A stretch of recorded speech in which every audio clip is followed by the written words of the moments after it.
Just what was the big political takeaway from Chief Minister Siddaramaiah's dinner that he hosted last evening for all his cabinet colleagues? All ministers, barring a few who had taken prior permission to skip the event, attended the dinner amidst constant talk of a cabinet reshuffle and power equations in the state. That's right, Veera, but there was very little political news that came out of this dinner. In fact, the Chief Minister categorically declared that the dinner had nothing to do with speculation of a cabinet reshuffle in the state, and that all ministers seem to have just enjoyed something that could be described as a apolitical meal. In fact, what is next in Karnataka's never-ending political churn is the big question. That's right, Vasudha. Senior journalist Ramakrishna Upadhyay joins us for a quick chat this evening. Also with us will be our colleague Deepak Bupanna in a bit. Ramakrishna Upadhyay, what do you expect? What are you picking up? Will there be a cabinet reshuffle by the end of the year, or do you believe that there will be a stronger change by the end of the year, or is it all just media speculation as the Congress has dismissed it? Well, let me start with a headline for you. I think the stage is set for a political bloodbath in Karnataka. You know, what's happening over the last 24 hours, shows that there is a total difference of opinion between the two. In fact, in an interview in a popular Kannada television, Shivkumar said that, the High Command decides, who will be the Chief Minister and not just the MLAs. And it was immediately countered by Siddaramaiah, who said it's the MLAs who matter. High Command, of course, one needs some blessings, but the majority of MLAs decide. So very clearly, both of them are, setting the stage for a clash.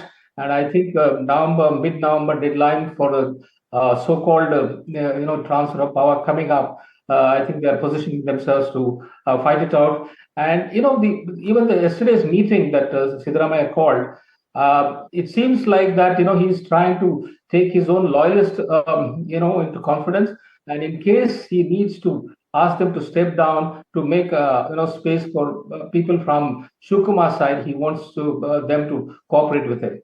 So very clearly, both are getting ready for I think mid-November clash. Right, but Mr. Upadhyay, then why was this meal necessary? Was this also one way of Siddaramaiah sending out a message that he's taking everybody along? Pardon? I didn't get. What was the purpose of this meal then? What was this purpose of sitting together and having a meal together? Precisely. I mean, this statement of Shivkumar came, day before yesterday, where he clearly said one need not have the majority MLAs with me. Congress culture is that the High Command decides. And immediately it was countered by Siddaramaiah, who said, no, you need the majority MLAs with you. Yes, the blessings of the parties are needed.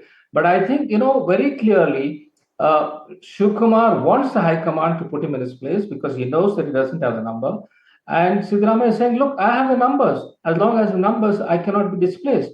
So I think the stand on Ramakrishna Upadhyay, the problem is this conversation has gone on for the last 2 years. Yeah. We just don't have a timeline on when what is going to happen. We only keep giving headlines, but nothing comes out of it. But we'll keep a close watch on it with you as well in the coming days on when there could possibly be some churning. Only after Bihar will there be any discussion on this matter, according to the High Command, Vasudha.